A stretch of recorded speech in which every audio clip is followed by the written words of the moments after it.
Welcome to Gopal Sir Classes. If you find this content valuable, please hit the like button and subscribe to our channel for more updates.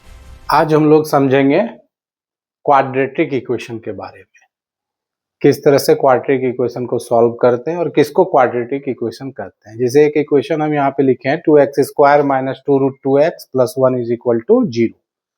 तो इसमें variable मेरा x है, x का degree देखना है। x का यहाँ पर डिग्री कुछ नहीं है, मतलब 1 है, यहाँ 2 है। तो मैक्सिमम डिग्री वेरिएबल का 2 है, इसलिए इसको हम लोग कहेंगे क्वाड्रेटिक इक्वेशन। अब चूंकि डिग्री 2 का ये इक्वेशन है, तो इसको सॉल्व करेंगे तो x का 2 वैल्यू हमेशा मिलेगा। हमेशा हमको 2 वैल्यू चाहिए क्वाड्रेटिक इक्वेशन में। तो चूंकि क्वाड्रेटिक इक्वेशन में जो हम लोग वैल्यू इन जनरल निकालते हैं उसी को हम लोग बोलते हैं रूट्स। तो x का यहाँ पर 2 रूट्स फाइंड करेंगे। तो किस तरह से फाइंड करेंगे? तो इसमें हम लोग कोफिशिएंट ऑफ x², इसको एज्यूम करते हैं a, कोफिशिएंट ऑफ x ये हो जाएगा b, और जो कांस्टेंट टर्म है उसको बोलते हैं c। अब यहां पर सबसे पहले हम लोग डिस्क्रिमिनेंट निकालेंगे d। d is equal to होता है b² माइनस 4ac। ये एक फॉर्मूला हो गया डिस्क्रिमिनेंट फाइंड करने का। तो डिस्क्रिमिनेंट निकालते हैं b² माइनस 2√2 का स्क्वायर माइनस 4 इंटू 2 इंटू 1।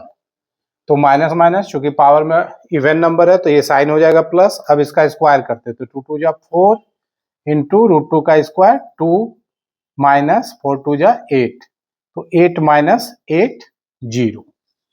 अब यहाँ पर डिस्क्रिमिनेंट जो हम लोग फाइंड किए इसका वैल्यू आ गया 0। अब इस जगह पर एक पूछा जाता है नेचर, कि इस इक्वेशन का नेचर क्या है।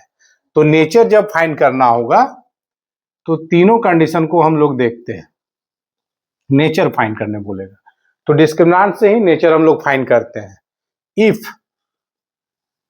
d का वैल्यू अगर ग्रेटर देन 0 आता है, जैसे यहां पर d इक्वल टू 0 आया है, तो अगर d का वैल्यू 0 से बड़ा, roots are real and unequal, दोनों डिफरेंट वैल्यू मिलेगा हमको। x का जो 2 वैल्यू फाइंड करेंगे वो डिफरेंट वैल्यू आएगा, अलग अलग। दूसरा, if d is less than 0, अगर ग्रेटर देन 0 है तो roots are real and equal unequal, और d लेस देन 0 अगर निगेटिव में आ जाता है तो no real roots, no real roots, कोई रियल रूट्स नहीं होगा इसका। तीसरा है if d is equal to 0, जो यहां पर हम लोग का कंडीशन आया है। तो if d is equal to 0 then roots are real and equal, roots are real and equal. तो ये 3 मेरा नेचर पूछता है। सबसे पहले पूछेगा कि डिस्क्रिमिनेंट क्या है, फाइंड कीजिए, डिस्क्रिमिनेंट का वैल्यू निकाले, उसके बाद इसका रूट नेचर क्या होगा। तो डिस्क्रिमिनेंट के वैल्यू से हम नेचर बता देंगे कि रूट्स रियल और अनइक्वल है, या रूट्स रियल और इक्वल है, या नो रियल रूट्स है। तो ये बता दिए। अब दोनों रूट्स फाइंड करने के लिए देगा। तो रूट्स फाइंड करने के लिए फॉर्मूला हो गया x is equal to minus B plus minus √d by 2a। ये मेरा रूट्स फाइंड करने का फॉर्मूला हो गया। अब यहां पर हम लोग रूट्स फाइंड कर लेते हैं।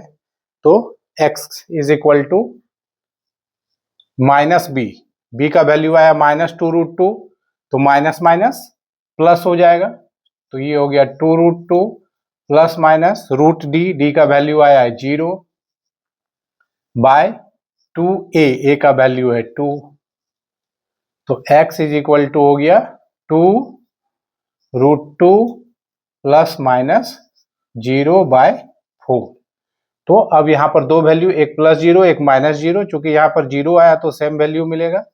2√2 प्लस 0 बाय 4, एक हो गया, तो ये हो गया 2√2 बाय 4, 2 2 कैंसिल, √2 बाय 2। और दूसरा वैल्यू माइनस में ले लेंगे, x is equal to 2√2 minus 0 by 4, तो सेम वैल्यू आएगा। 2√2/4 यानी कि √2/2। चूंकि हम लोग का डिस्क्रिमिनेंट का वैल्यू आया था 0, इसलिए यहां पर d is equal to 0, roots are real and equal, इसलिए ये दोनों वैल्यू जो दोनों रूट्स जो मिला हमको ये इक्वल आया।